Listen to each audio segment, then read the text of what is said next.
Yo, welcome to Crate 808. And today we have on a very special guest, hip-hop artist, author, podcaster, founder of Uncommon Records, and one-time head engineer at Def Jux. We've got Uncommon NASA in the house. How are you doing, bro? What's going on, man? I'm doing good, man. I've been listening to Dell for like 2 weeks, so Yes. well, it doesn't get better than that, right? Exactly, man. We like to talk about our 90s on this pod. We like to talk about our hidden gems and also just a few albums that sometimes through time, might get lost a little bit. And you know what? When we were emailing, you were like, Dell, 1993, No Need for Alarm, let me bring that. And it was like, I'm here for this. Let's dive in, because Dell himself is an incredible artist. And yeah, I just wanted to hear from you as well. And man, why this album? Why this album, NASA? Oh man, it was between this and 93 Till Infinity. Mm-hmm. When I was first thinking of one to talk about with you. But I kind of went back to this. I'm glad I did in some ways, like, because it's for me, it's like solo artist is solo artist. You know what I mean? Like I can look at this and like see exactly how he constructed it as a solo artist, and it meant a lot to me. Like this record was like big. Like when this came out, I was probably like 15. Mm-hmm. So I was a sophomore in high school, and it was during that whole stretch where it was like Hiero, Wu-Tang, Duck Down. And it was just repeat, like one group out of those camps over and over, and that's sort of like what really, that and Gangstar was like really what formed me. But like when this record came out, I like nothing like really sounded like this before it. Like this record, being the kind of kid that I was, which was like sort of the graffiti hoodlum, Yeah. like this fit in with that motif perfectly. Because it wasn't about like gun violence or shooting anybody, but it was about like, I might fuck you up, and like, and that was sort of like the way that the graffiti shit was, especially back then, and I don't know, the way that he spoke and the way that the cover is it's a perfect record, man. That's sick. 'Cause it's interesting seeing your kind of context for it. Sorry, just being a Wally, you've come on the podcast for the first time. I'm not even asking the question I ask every guest. I'm going to dive into this album, but NASA, what's the least hip-hop thing you've done in the last 24 hours, my friend? Last 24 hours. I definitely drank a tropical punch Truly last night. That's probably the least hip-hop thing possible. Yeah. I'm at that point in my life now where like, there's some nights where I need alcohol, but I can't take down another beer because the beers I drink are all like IPAs, so they're heavy as shit. Yeah. And so like, I was like, let me try this. Unfortunately, like we had just gotten like the punch ones, and they're terrible. They're really bad. Some of the Trulies are okay, but the tropical punch is like just... Yeah, it's just like, it's not good. But I drank it anyway. It was so hard to drink. I fell asleep with it next to my on my nightstand. I woke up this morning with a Truly on my nightstand. That's the least hip hop thing ever. It's like a little tropical Truly on your nightstand with like this much liquid still in it. Oh, that is fact. The imagery there is beautiful. My yeah, friend. yeah, The man. imagery is amazing. I can kind of see Dell drinking one though, just to be like, fuck it. That's what I do. I drink these as well. Do you know what I mean? But you say there about Dell then, and that's really interesting, the context you got him into your like kind of rotation. But before this album, obviously, No Need for Alarm was his second album. His first album, what was your feelings on Dell from Jump? Like when you first heard him, what were your experiences of that? It was weird. I the first time I ever heard Dell, like most people, was Mistadobalina.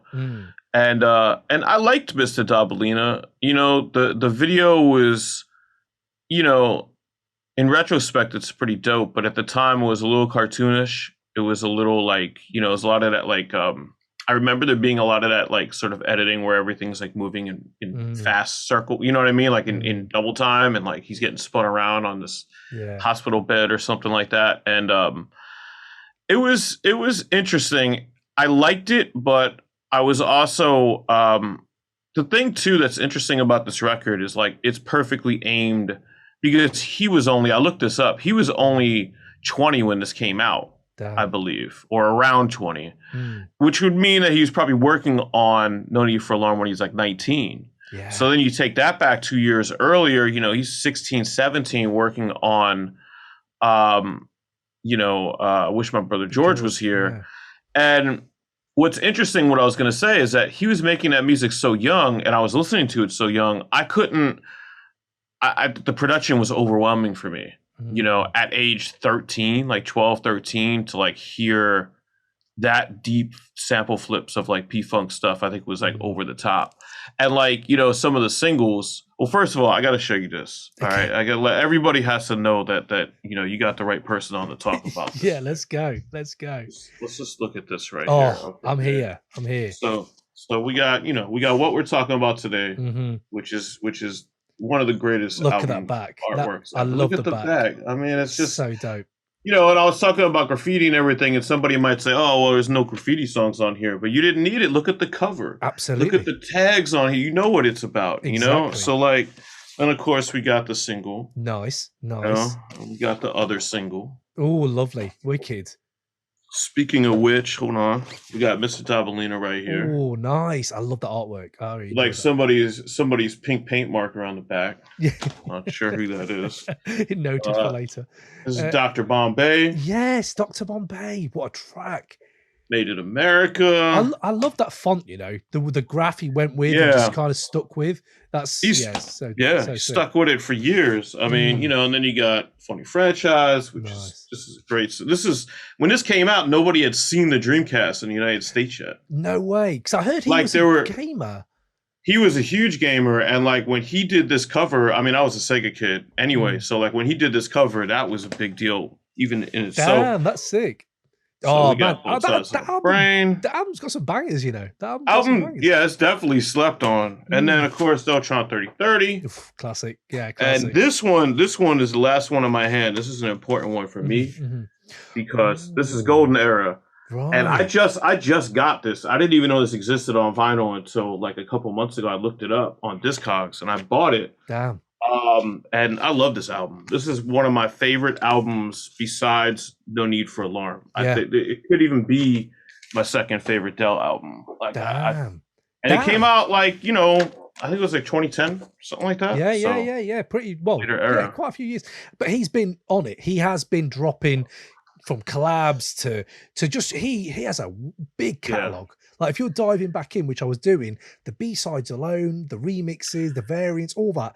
Yeah, man, sick. So you were saying there then that the heavy P-Funk sample flips weren't really, you were a bit too young for it. So when you got to this album, what was it about this album that really, was it the lyrics? Was it the bar? Was it the beats? Like it was, I mean, it starts with the beats, I guess, but it was the whole package, man. It was everything. I mean, you know, just the look of this whole thing. I mean, I'm lucky I didn't go and get a fucking nose ring just based off of seeing this myself, man. Like, I mean, seeing Del, I mean, you know, like, it's funny, man. Like, you know, when you're like, you know, when you were young in the 90s and you were like a little graph kid, you know what I mean? Like, people didn't really look particularly like you. People dress like that across the board. But like, you know, at this time period, it was still, you know, sort of coming out of the early days. And like, you know, to see somebody like, you know, t-shirt, jeans, crooked hat, like that was, you know, you already had my attention. Yeah. Because that's like me, you know what I mean? That's like my friends and all of us. And like, so when we heard this record, it was like right in line, you know, everything was completely right in line with what we were doing. And, you know, a lot of like, you know, some of the, I don't want to say immaturities of the record, but, you know, they lined up with our immaturities at the time, you know, because you talk about young people rapping for other young people to hear. And that was what made this record kind of magical, I think, at the time, you know, because it was different than like, you know, like I love Duck Down, I love Wu-Tang, but you know, I didn't identify with I identify a lot with those personally, those camps and crews and the subject matter of their releases.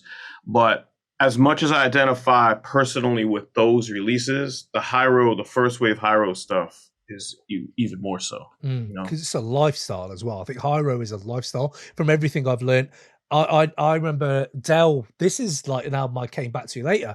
It was I don't remember what my first. I think probably Deltron was the first time I really fell in love with Del. And before that, I just thought it was Ice Cube's cousin who had amazing like features and like he could hold his own on the mic. And then you hear Deltron, and I was like, what the fuck? Then you go back and I remember hearing this album and this being an album that hit me more than Mistadobalina and all that stuff. I remember when you were saying that about him being so young, you know what's fascinating to me, listen to this, is a lot of people say that artists are fully formed. And for me, it's just so natural, bro. Yeah. Like, he's just a naturally gifted, it's just so effortless. Everything he says and does, you can't, he's not like trying. You know, later I think you hear him trying on other albums, but this album, It's crazy that like he had a fully developed persona at this age. Like his voice was perfect. He knew how to manipulate his voice correctly. He knew, you know, I'll talk about some of the lyrics later, or at least one lyric that I thought was really interesting. Like, but his timing, like the way that he would go off and on and land back on and like use that sort of as a philosophy for like his style, you know, and had an ear for beats, you know, I mean, you know, this record, you know, most people would think that one person or one group of producers made this whole record, but it's all different people that have made these beats, and they all sound right in line with each other without sounding repetitive. Yeah. So, you know, other Del fans, before we dive into the tracks and stuff like that, other Del fans around you, when this album came out, from everything I've read and heard, is he lost a little bit of the fandom because the first one was so big. For you and your friends, did they prefer this one or the first one? Like this one. See, I mean, I'm from New York, you know, like I was raised on Staten Island and I'm from New York, and you know, like I would imagine, I didn't read about it at the time or anything, but I would imagine maybe some of the fans on the West Coast, or like fans that only got into I Wish My Brother George Was Here because of the Ice Cube and Lynch Mob connections, maybe they were like, oh, this dude, you know, he's trying to be from the East or something. Maybe that happened. I don't know that. But I know that like when this came out, you know, 2 of the songs were recorded here in New York at Junction. So like he was flying back and forth to New York to do this record.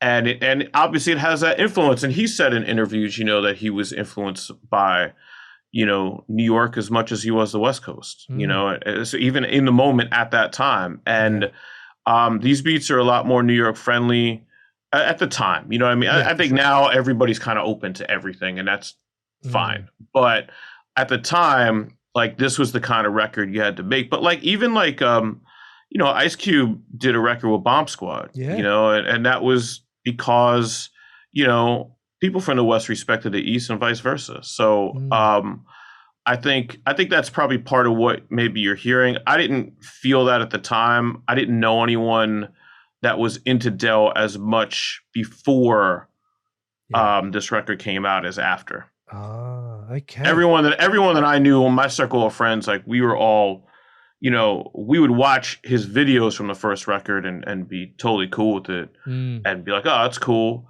But like this was the record that everybody went and bought and had on tape and shit. Yeah. You know? I reckon it still gets rinsed though. As in like, I'm listening to it now. There's so many albums people bring on, and after a while, through time, you know, you find a few skips and stuff like that. I was going through this album. I was like, honestly, I don't know. I think the best song might be the last song. Like it's crazy at the sequencing on it, where he's just going to hold all his like firepower and then just drop like thank yous at the end, and you're like, fuck, like this guy's crazy. Yo, just interrupting this episode to give you a quick update on our plans for 2021. But before I do, just remember to subscribe on YouTube and like this video. Also, get involved in the comments. We always have some dope takes on there, so shout out to people that are getting involved. We love reading them, and hopefully some more of you guys can get on there and we'll shout you out on the episodes coming up. Now, on to 2021. We here at Crate 808 are setting up a Patreon where for the price of a pint or a coffee every month, we'll be bringing you even more dope hip-hop episodes. Simply go to crate808.com, subscribe to the newsletter. You'll get all the updates on our plans. But as a taster, each month we're thinking of bringing you 90s rap hidden gem album reviews that you can vote for. So if you enjoy people like Master Ace, Diamond D, The Lynch Mob, Paris, Big Noid, Blase Blase, we'll be doing a lot more of those. We're going to do our Why I Love series, the MF Doom and J Dilla editions. Each month we'll bring on a guest and dig into why they love a certain Doom or JD track and then test that love. How deep is that love? So expect some nostalgia right there. Next up, Wu-Tang Chronicles Ghostface Killer Edition. We're aiming here, I don't know if it's going to be good or bad, but we're aiming to go through every solo Wu project, and we're going to start with Ghostface catalogue. So we're going to go in, we're going to talk about the music, we're going to talk about the fashion sense, and just some of the amazing bars he's dropped in that career. So you can expect that as well. And then for every patron who comes on, get your name on the credits, the Crate 808 credits, and in our Hall of Fame. So that'll be, I don't know how that's going to look right now, but we're going to give each of you a little bit of shine and a shout out on the show. And the Griselda Marathon, I want to do it. If we get enough patrons, we're going to do it. We're going to go through every single Griselda project and really let's dive in, yeah? So get involved. Hit up crate808.com, subscribe to the newsletter, as well as the YouTube and the podcast. Now, back to the episode. But going on to our little categories we have then to dive into the album a little bit. We have like most rewindable moments, age the best, stuff like that. But for you, what are the things that you can't stop rewinding, like moments or songs or bits like that? I mean, there's a moment when I put this on. I never thought of this before, but I put it on, and like the first song starts. It kicks off with "You're in Shambles," which, first of all, as a title, is so awesome. Like, who would have thought to name something "You're in Shambles"? Before Dell did. But it starts and it's got this little, and it's like, and it's kind of like. It's like a softer jazz sample. And of the era, maybe somebody was sitting thinking, oh, this is going to be like Tribe Called Quest or like Common, and then it just hits and it's like the fucking darkest piano and I'm the monster, and that's it. All hope of that is crossed.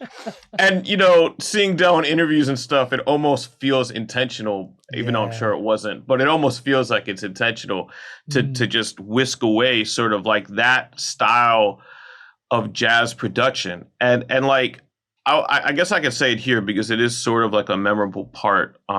Well, maybe I'll save it for the production part later, but just the way that they approach Hiero as a collective on this record in particular, but Hiero as a collective, the way that they approach sampling jazz is like no one else.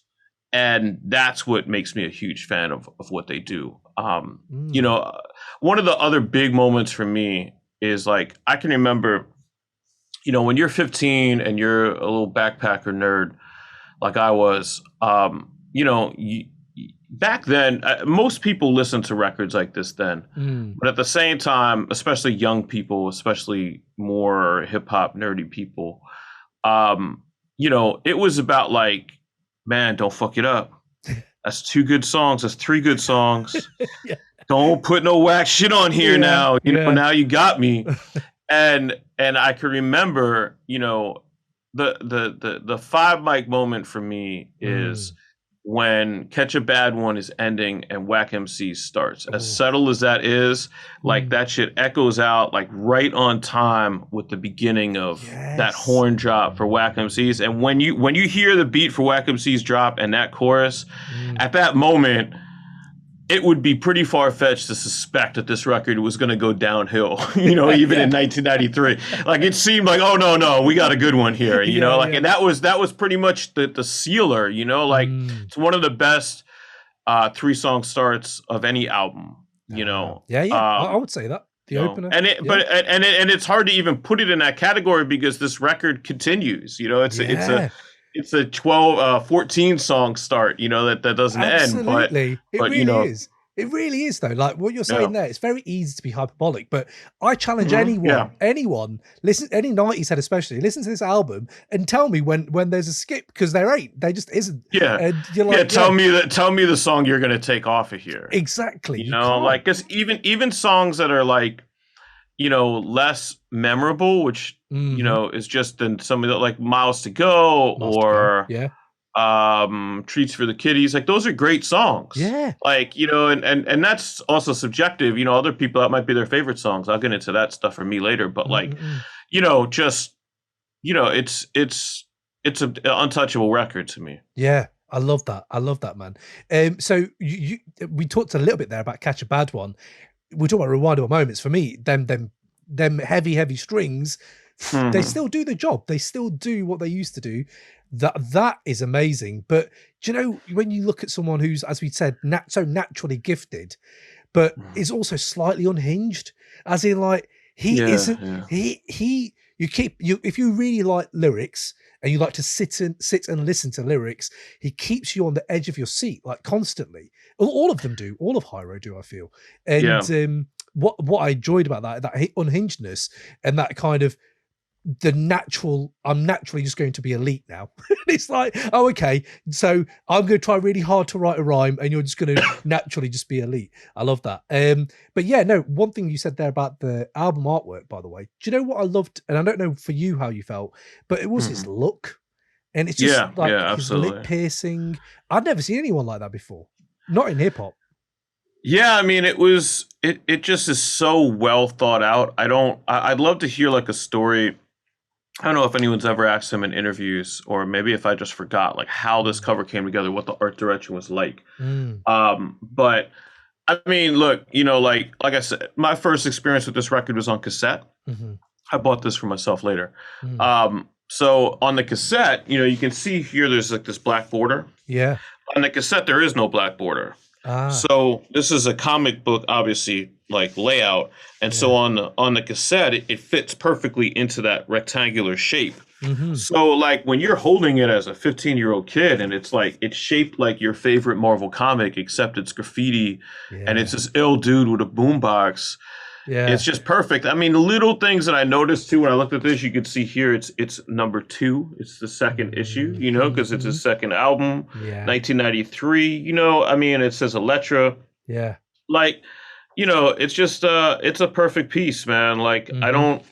I don't know how you beat that. I don't know what kind of pagoda or something that he's in front of. I guess this is in the bay, Yeah. Yeah. but and then the back cover too. You've got him just I love fucking that. pulling on a J, D not a fucking T. sitting in the woods somewhere, and then Yeah. it's even got this shit here, like I don't know if you can see it, but it says Mm. thanks for buying my shit, and it's got a little Hiero guy with his hands up cheering for you that you bought his shit. That is I so mean, dope.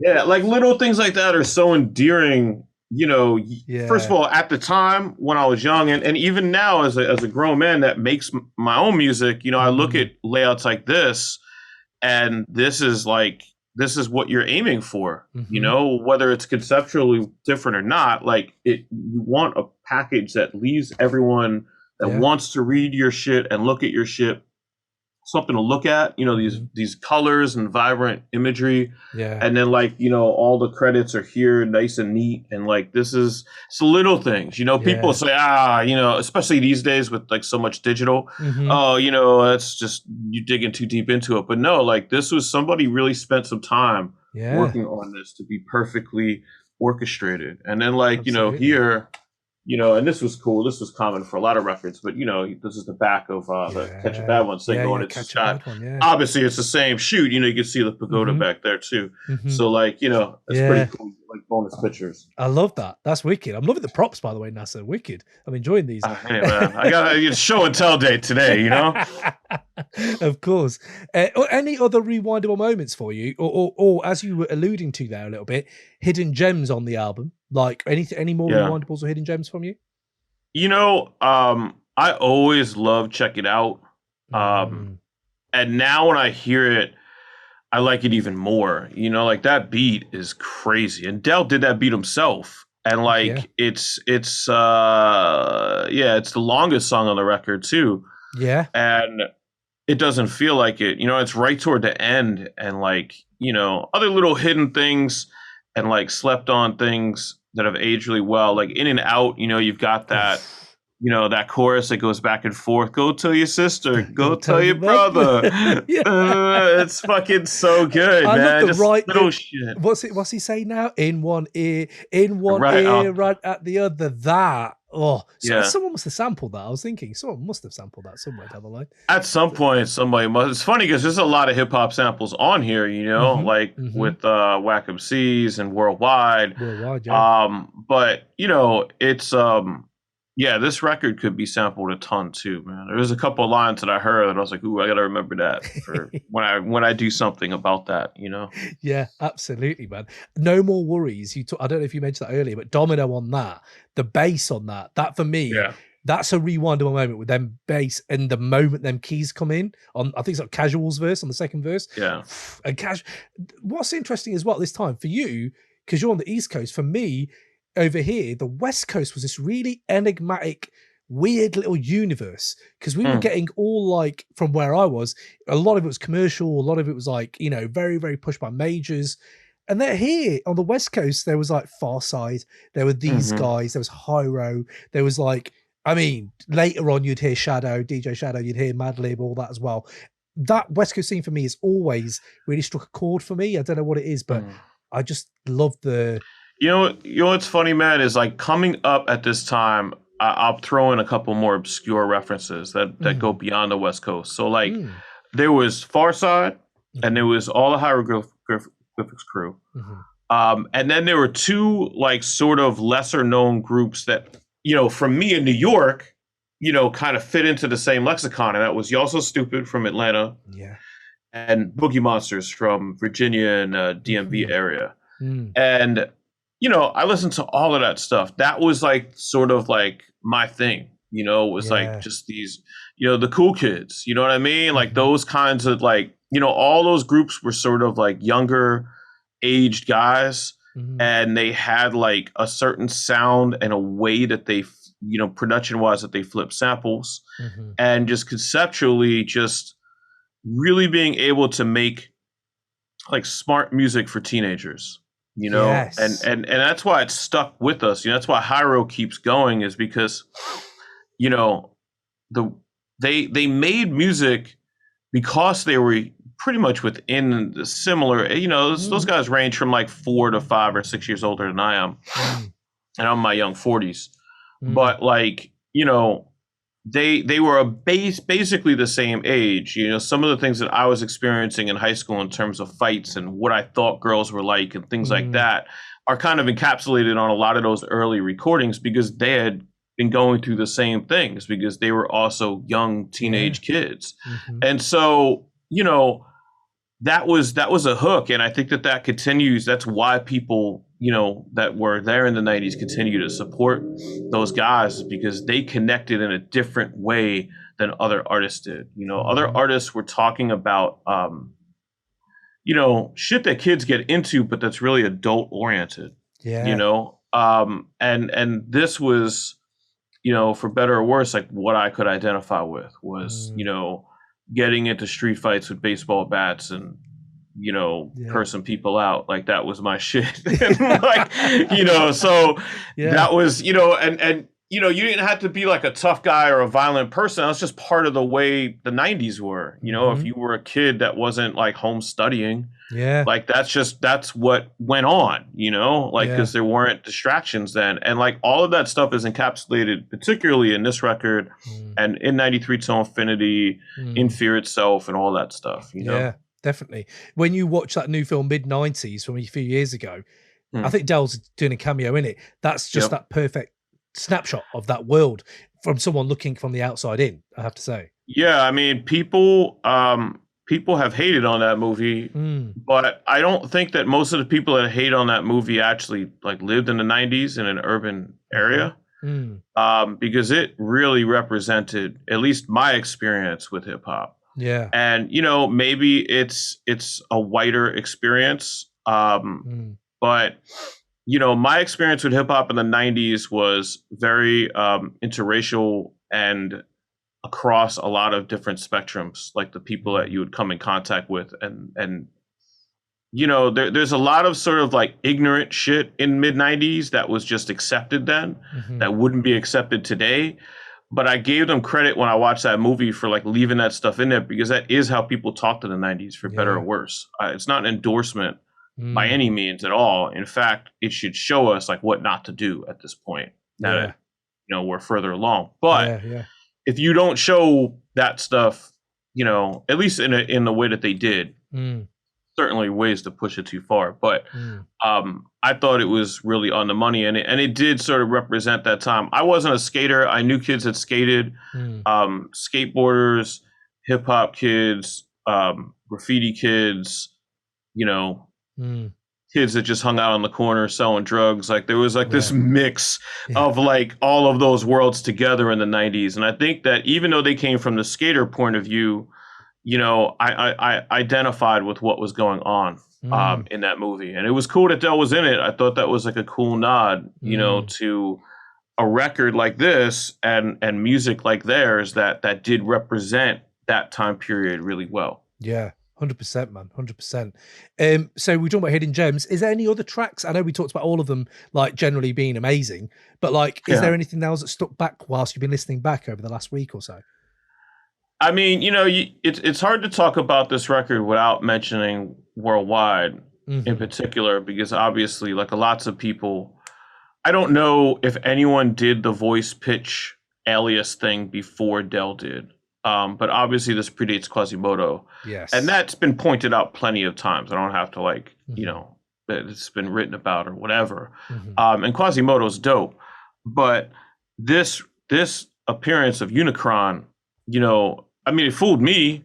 Yeah. Maybe it was because I was 15. I thought he had like a little 16-year-old protege, that he taught to rap exactly like him. Like I totally believed it. And when I listen to it back now, it's really well done. I'm trying, because I'm an engineer. So like I should at this point in my life be able to tell the difference between a pitched up vocal and a child.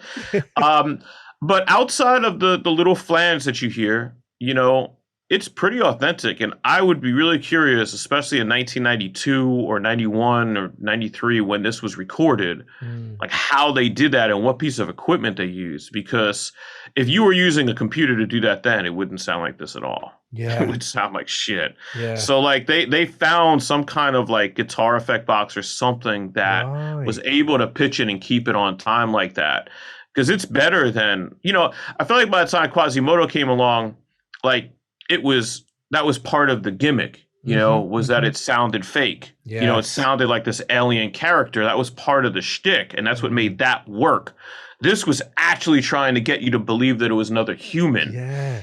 And that's the big difference between the two things. And that's awesome, man. It's always something that, no matter how you feel about the record, it's always something that's sort of like this like sideshow that you can go to and be like, and think about what you thought about back then, when you heard Unicron, and like, I remember there being, me and my friends, and I think probably anyone that was a Hiero fan, like I can remember thinking for at least a year or two after, like, where's Unicron? When's Unicron gonna come out? Yeah. And but he wasn't a real person. There is no Unicron. Like, that's why he wasn't around, I remember there was a 12-inch, because it was Swollen Members got Del to do Unicron on a 12-inch. Yeah. And I haven't heard that in a while. I might have it in the crate behind me somewhere, or I might not have it anymore. But yeah, that's the only other thing that I've ever seen with Unicron. Maybe I'm missing it. I would love to know another sighting, but that's the only other one I've ever seen. Everyone let us know if there is another Unicron out there. But then it's interesting what he goes on to do from stuff like that. When I know Doom was doing, he didn't do exactly the same thing, but Doom had Mr. Fantastic, which was like, who's Mr. Fantastic, and that kind of thing. And then you hear that these two like knew each other, they kicked it, they gamed. Imagine gaming with Del and Doom. Like, imagine them two just sitting there and they game it. It's so weird. And I kind of find that beautiful little pocket of time, like in hip hop. Yeah. They were both, it was all signed to Elektra. So I'm assuming that they met through the label, and, obviously Curious is on Boo Heads here. For sure. And that was all Constipated Monkeys with Doom and KMD. And I remember there was an interview with Del where he talked about meeting Curious at New Music Seminar, which was like the big event in hip hop at the time. It was a couple years before my time. Unfortunately, I never got to go. That was where the battles were, where like Craig G and Super Nat like battled each other. So like New Music Seminar was a big deal, and in the early '90s, it was a really like sort of like authentic like kind of hip hop cultural event. At least the part of it that was dominated by the hip hop part of the business. But I guess Del and Curious, from what I read back then, like met then, and that's part of what brought everything together. And I guess being on Elektra and being under Dante Ross's A&R, like it just brought those guys together. I wish they had done more music together. Yeah. But absolutely. I'm glad that they at least knew each other. That's really cool. Yeah. And do you know that what you say there about Dante and SD50's on here as well, where I was like, I don't know how much more they did, but I really enjoyed the stuff they did on this album, beats wise and production wise. Yeah, the couple of the it's funny, like with these 12 inches, I've been waiting to listen to them until after this interview because I wanted to only focus on, you know, like the album. Yeah, for sure. Not get distracted. But there's a remix on the back of Dr. Bombay. Oh, okay.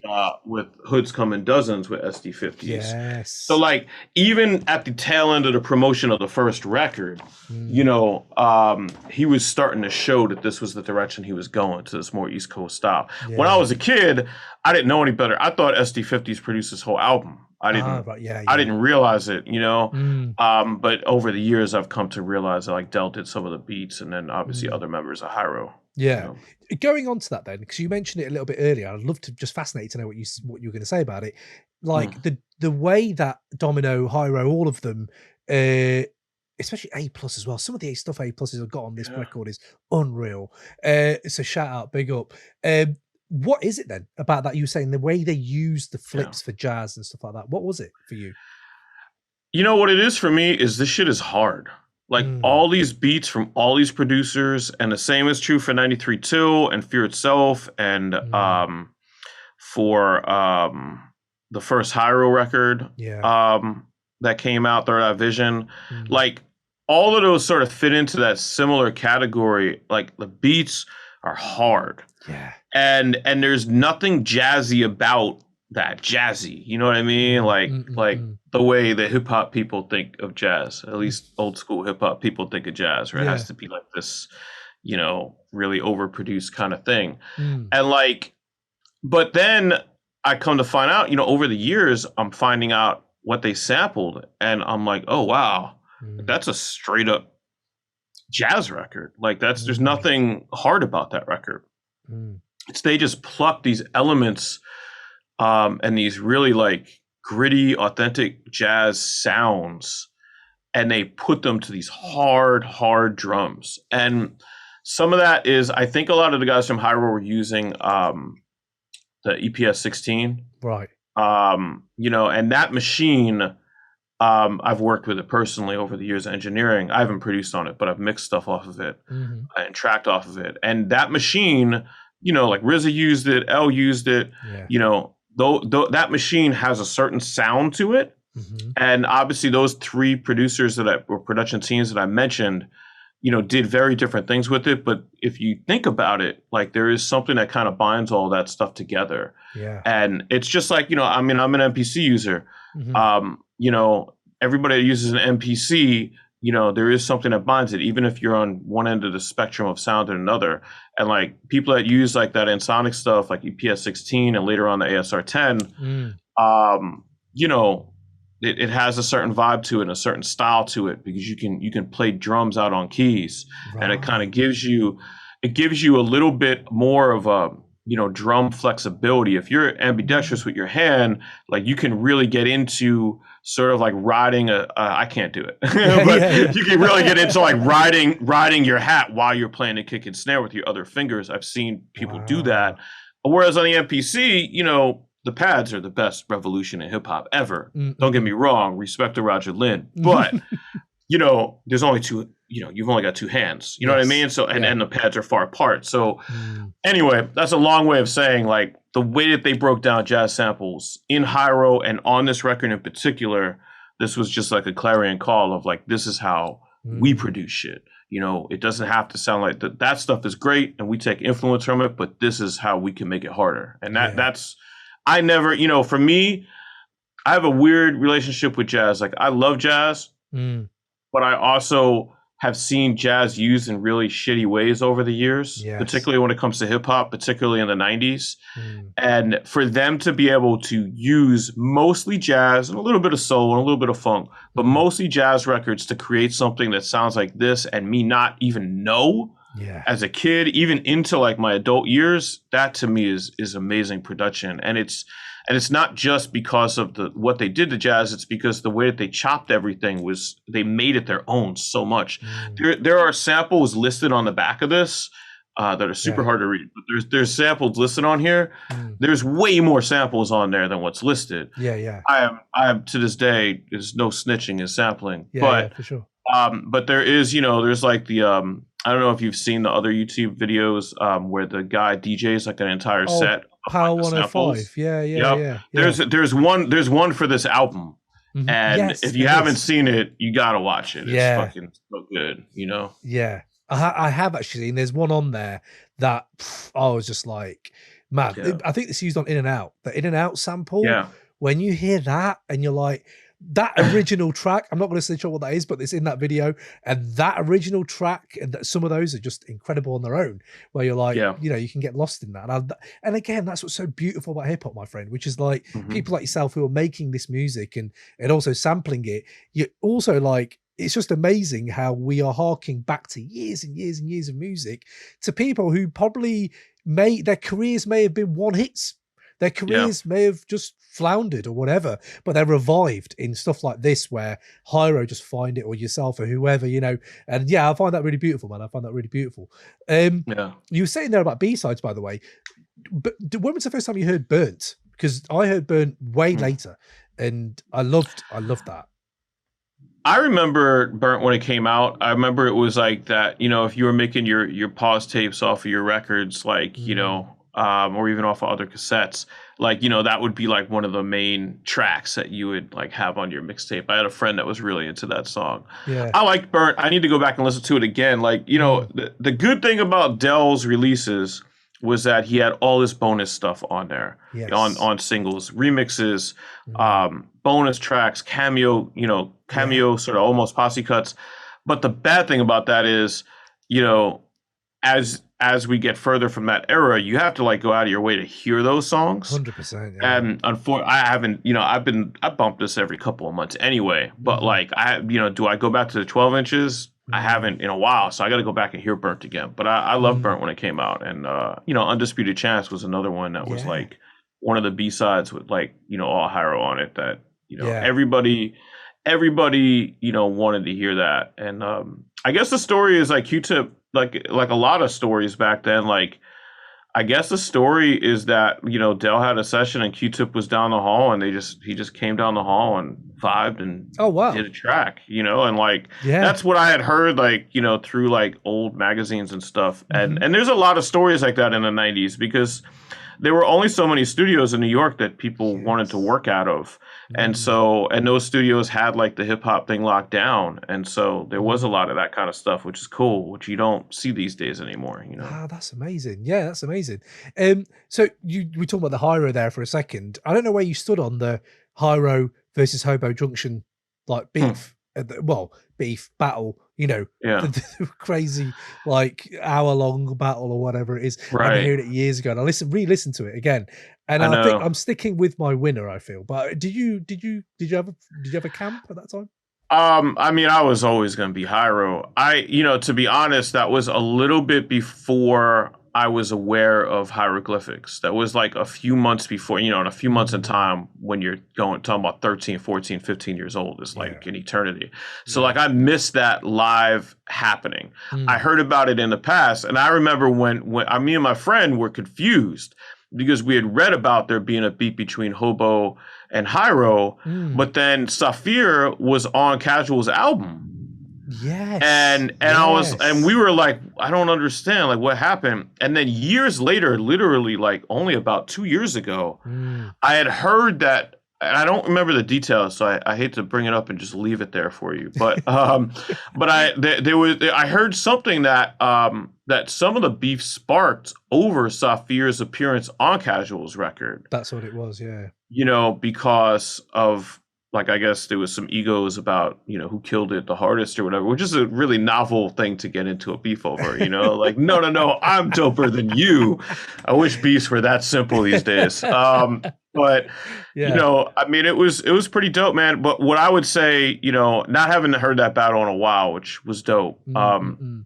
But what I would say is I watched the Souls of Mischief documentary about Oh, them making a 93 to Infinity. yeah, what a And doc. the footage of these guys freestyling is ridiculous. I Yeah, mean, these guys were like, I mean, to be doing that at that age, to be 17, 18, yeah. and to be mixing your off the top with a little bit of lyric, with a little bit of written, and then going back to freestyle, and then doing all freestyle, and like handing off to each other on radio show after radio show. Mm. Like, that's ridiculous, man. Yeah, Like, that's yeah, just yeah. I wish I had like a pinky's worth of that kind of talent. I know. Like, it's just, and all of them did it. It Yeah, wasn't like, oh yeah, it was casual. No, yeah. it was like All of them. casual and A plus and Opio and Tajay. Festo and Dell and Ty J and Pep Love. And Pep Love, All of yeah. them did the same thing. They would all show up at the old footage. All of them would come and just crush. And Mm. I can't, man. That's Yeah, I'm it's not gonna then. just all respect, Yeah, for sure. I know, because Sophia himself was amazing. I did actually see an interview Yeah, on that absolutely. beef. They were saying it's because apparently Casual was supposed to be on Sophia's album and missed the session, and bang, it just and it Oh, rolled huh. down. It rolled away from them there, I think. But I mean, we had boxcar sessions too. I mean, my yeah, friend, we had a copy of boxcar that we passed around to each other on yeah. CD. Actually, it was one of the rarest. That was one of the earliest CDs that our collective of friends had. Me and Wow. my two friends that were super into it, everything. Is it Stew in the Um, Brew that's on that? Is it Stew in the Brew? There's a track off there I love, but I can't remember. I think it might be Stew in the Brew or something like that. But yeah, no, I hmm. do enjoy that album. But yeah, that's what I'm saying. So it's fascinating when we actually look back. The way you broke down that sample use is incredible, by the way. So thank you for that. Heard. For a layman like me, that means a lot. It really Word. does. But also, when you're talking there about like rap, how they're all freestyling, one thing that I always thought when Dell just differentiated himself from everyone else, he did sound a bit more like the cool uncle dad situation. Like they're all just going at it, and Dell for some reason always stuck out to me, man. I don't know what it is, like his voice, and I don't know. There was something about him that just always hit me upside the head. So yeah, I just appreciate you bringing this album on, man. I really do. Word. But NASA, we have you on to talk about Dell, of course, but when you emailed me, I was like, man, I need to go back and listen to your work and generally just school myself up, my friend, on yourself. And Word. first of all, I just want to thank you for introducing me to White Horse. Oh, word, man. Yeah. That track, White Horse, and the work you've done as White Horse, man, that stuff, yeah, really, yeah. I'm going to take time to really unwrap that stuff, I feel.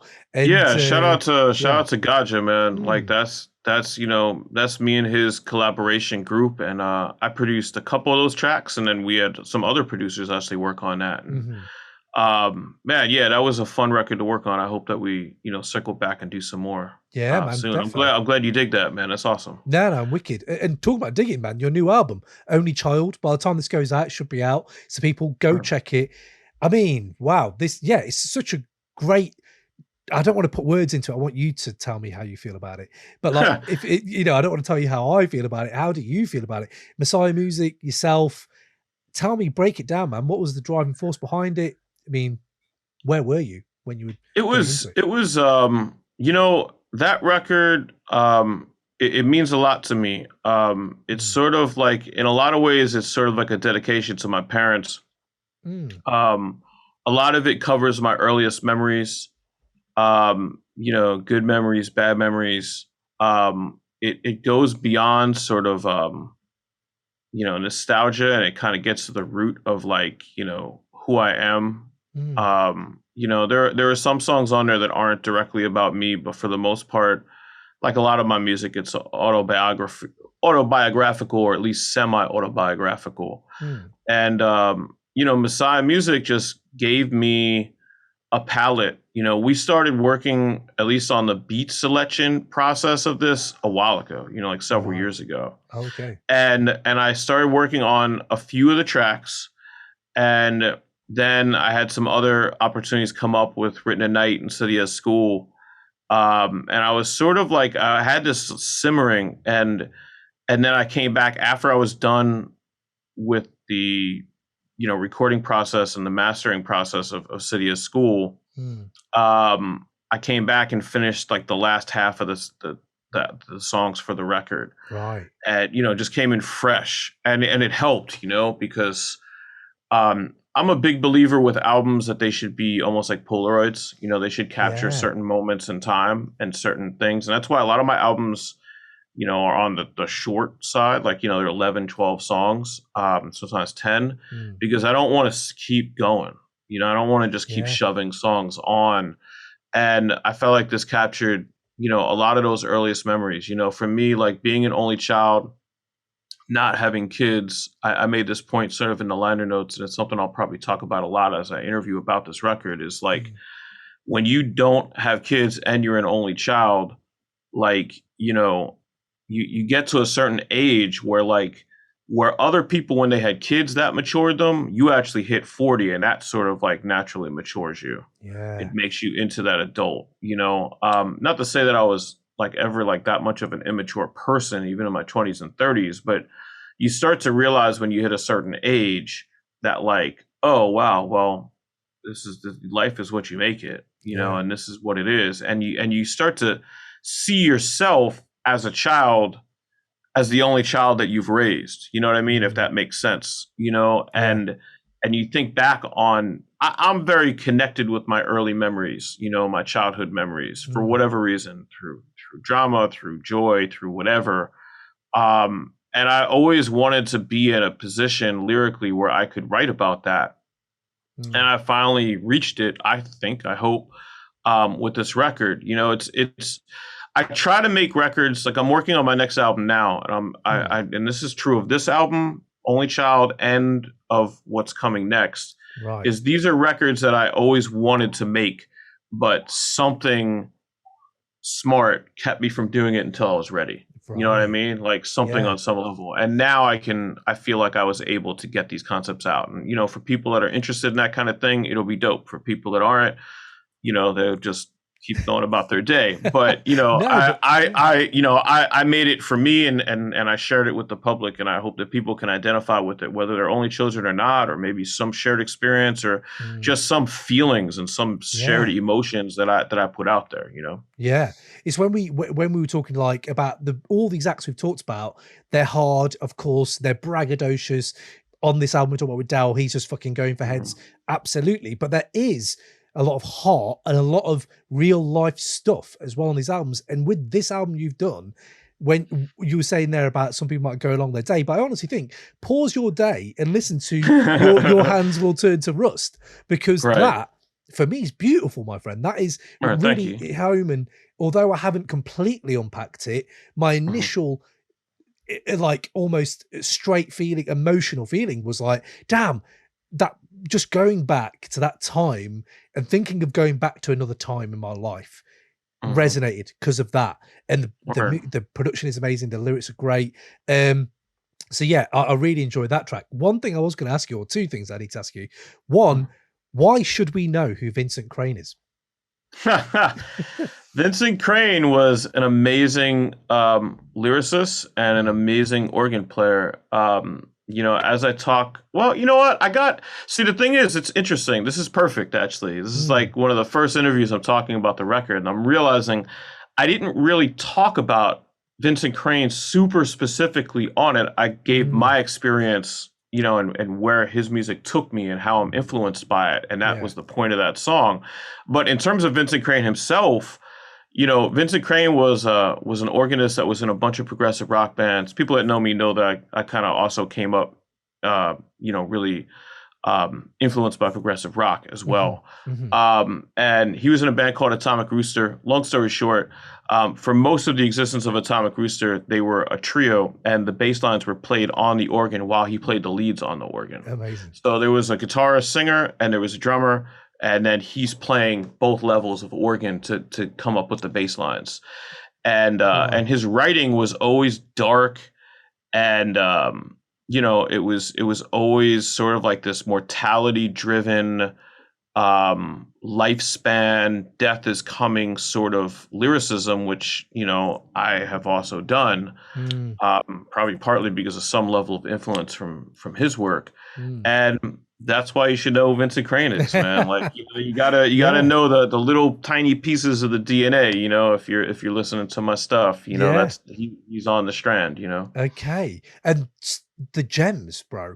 There's one line on there that's going to stick with me for a while, where it turns out if you give a genre a few decades, the same Mhm. roads are sought. That bar, bro, was like, yeah, absolutely. Like, sometimes it's nice when someone can articulate it in art how you feel. Right. And it's like, yeah, that was amazing. I mean, how is that playing out for you though? Like now, like as an artist and stuff, like that is a pertinent line to me. But for you, do you see yourself doing stuff you've done before and stuff like that? No, I think, for me, like what I'm getting at with that is just like every genre, follows a similar path where it Mm, starts as this organic movement. It becomes a revolution across either a region or a country. mhm, Then it sort of becomes accepted for what it is, which is mhm. like that like sweet spot period. Yeah. And then it starts to become commercialized, and then it starts to become subgenreified, where Yes. all of a sudden, people separate this kind of hip hop from that kind of hip hop, or this kind of rock from that kind of rock. Mhm. And jazz did the same thing. Almost every genre that has reached mainstream appeal in the United States, at least, has done that. And that's sort of what I was getting at there. And I Yeah. think, we're pretty late in the day, for hip hop. Yeah. I Yeah, mean, yeah, yeah. hip hop's been around for a long time. I've been in it for a long time. Yeah. So, I'm at the stage in my career, and I think hip hop is at a stage with me where it's kind of like, I just do what I do and Mm. am not really part of a larger thing. I do what I do. I have my bona fides that I've done, and wherever the music takes me, it takes me, Yeah. and I think you have to be involved in a genre that's been around for a long time to come to that kind of piece. If I was in a subgenre or a genre of a form of music that just started 5 years ago, it'd be impossible to say that, so. Yeah. Absolutely. Absolutely, man. I was gonna say then that there was one more on there that I was just really taken by, and that was Metal Mike. I'm sure you're probably gonna get asked this loads Word. from this from these interview pushes you're gonna be doing out there. But Metal Mike, break down that track for me. Like where did that Cool. come from for you? So Metal Mike was is a guy who, Ego Trip magazine was a big magazine back in the day. Mm, And so, it was Ego Trip and Stress, and I read all those magazines. I read the hell out of those magazines. And mm, so in Ego Trip, um there was this guy, they started doing this piece where they would have this guy that they called Metal Mike, and he would review hip hop records, and right. he was a homeless man. And I Okay. don't know, when they were working with him in the magazine, I don't know, whether he was like semi homeless or just kind of a, like transient kind of dude, or if he was like straight up homeless. I Mm, know, you know, I can't even speak to it now. It's not like I know him like that. I don't mm. know how transient. I just know that he does the things, for the most part, everything on that record is true. That everything that I Wow. said, all those stories happened. Okay. I raised a little bit of the intensity of him urging me to stick with music, a little bit more than he gave. I gave him a couple more fucks for me than maybe he had. But other than that, I mean, all that stuff is true. Mm, And I ran into him each of those times, each of those ages is exactly when I ran into him. wow. In the neighborhoods I described is exactly where I ran into him. The experiences I had, the first time I ever saw him, I saw him in the street, and I was literally, and I say this on the song, like I was the kind of person, and I did this, where like I went to every single record label in Manhattan with my resume Mm, and said, and this is 1997, mm, so there's no internet. You have to show up and just knock on doors. And I went everywhere from like Sony all the way down to like, whatever indie was going on then, like mhm. Select Records or whatever. Yeah. And I can remember what a lot of those offices look like. But anyway, I come outside and I walked over to where G Street used to be. And I went upstairs to G Street and I saw Metal Mike and he was like, yo, so I said something to him and I told him what I was doing, you know, I was just a goofy kid with like my book of resumes. And he's like, oh, you know, you should go over there. That's where TVT Blunt is. And like, it was right there. It was right across catty corner from where G Street was. And I went up and I left him. I mean, I didn't get any internship out of all of that work, but I did, you know, because back then, you know, just printing that many resumes was like a day's worth of work. But in any case, yeah. And then I ran into him like downtown when I was working and like, you know, he was doing working some things.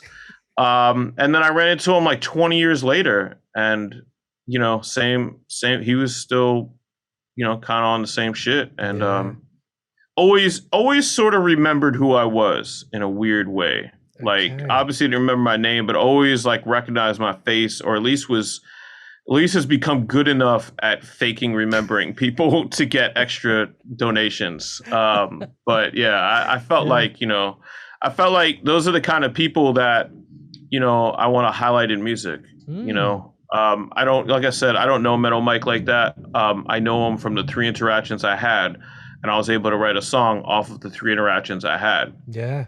But, you know, there are, in New York City, you know, as a New York rapper that represents my city in everything that I do, regardless of whether it's as obvious as New York Telephone, you know, I want people to know about like, you know, how this city works is there are so many people here that have talents or skills or personalities that you'll never have heard of. Yeah. You know, New York is not a monolith of like, oh, that's where the famous people come from. Yeah. Like there are lots of struggling, interesting, challenging people in New York City, you know, just like anywhere else. Yeah. Your music's a real portal into that, by the way. It's great in that aspect, I have to say. Just talking then, we haven't even mentioned, man, before you go, I was going to say, your podcast, Dope Shit Podcast, with Samurai Banana, big up.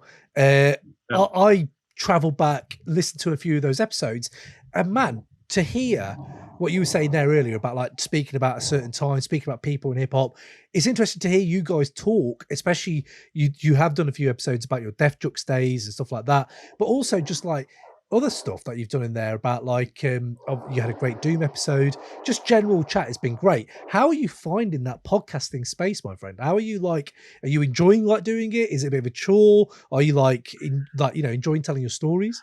No, I mean, if I didn't enjoy doing it, I wouldn't do it. You know, it is a lot of work. You know, especially now with like, you know, we do them kind of how we're doing this now. You know what I mean? We do them over Zoom, and that has pluses and minuses. Everything does. You know, like the editing is definitely takes a while, but talking is, you know, for better or worse, easy to me. Yeah. You know, Banana loves playing tracks. Like he has a real dedication to, you know, to the culture, as it were. You know what I mean? To like finding tracks that, you know, maybe don't get played in other places. And you know, we've been on long enough now where like, you know, different artists that we played, you know, are more widely accepted than they were back then.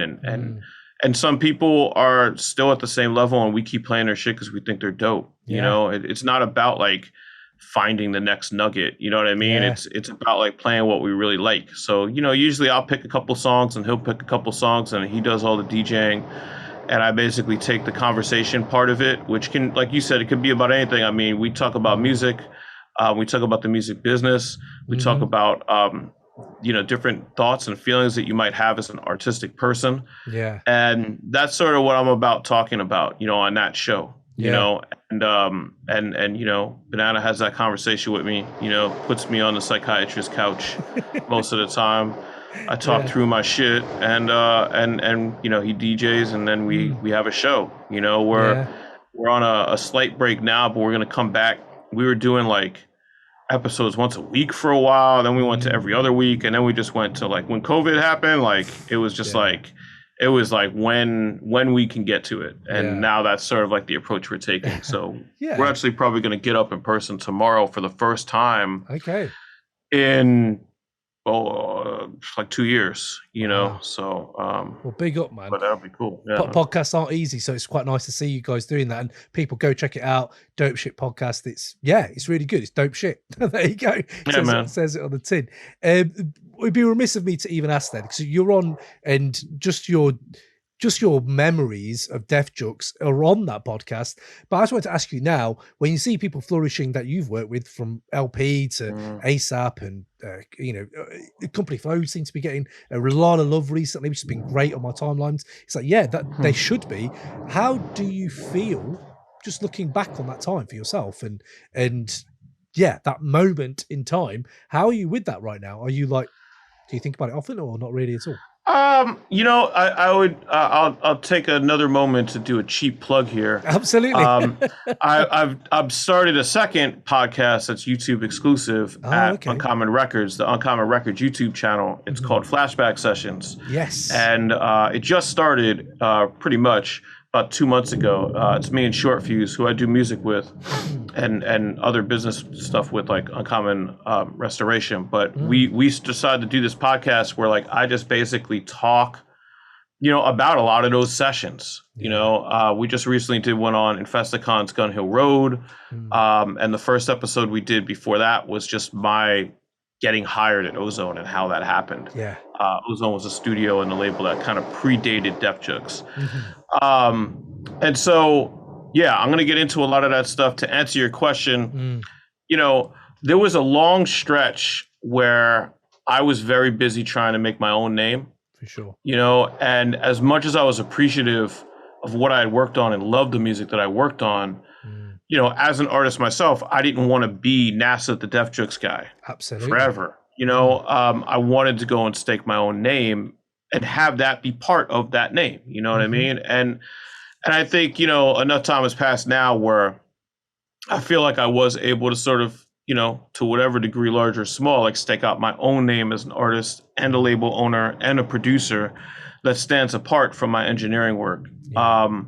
And so, now I'm comfortable sort of, on Flashback Sessions, kind of like talking about those sessions and getting into that. And we'll obviously keep going with that and do more and more of that music from that time. But I feel happy for those guys, man. I mean,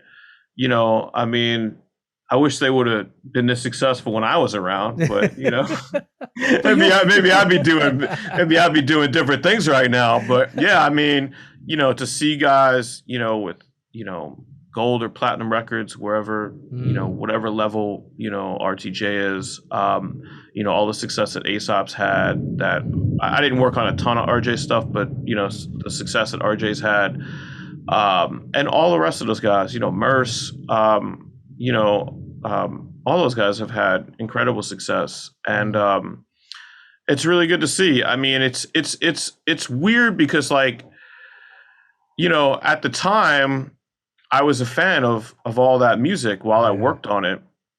And, when you're making music, you feel confident in it, and so none of it really surprises me. It's hard for me to sit back and be like, wow, because it doesn't surprise me that those guys are successful, because, to me, they always were. So, but yeah, I'm happy. And I'm happy to talk, with the podcast. It's something I would have never done 5 or 10 years ago. So no, it's a beautiful thing, my friend. Just for people like me who are still learning and stuff, and it directs me towards all your music as well, and that's been great. So yeah, I really appreciate you coming on. I appreciate all this love for Dow and Hiero and all that you've brought, and just giving us that perspective, man. It's needed. It is needed, my friend. Yeah, man. Thank you. So before you go though, NASA, I ask everyone the same question. I'm going to ask you now. What is the last great piece of music you've heard? In what could be old, could be new, but just the last great piece you heard where you're like, damn, that's amazing. Besides this Dell album. Besides this classic. Yeah. It's funny, like I've actually heard a lot of great new music outside of hip hop. I've heard some good hip hop too, but and so I'm trying to say something that I don't turn around and say, oh man, I should have said that. So I'm trying to figure out like exactly what I want to say. I'm a big fan of of an artist that's actually in the UK. Her name is MC Soom T.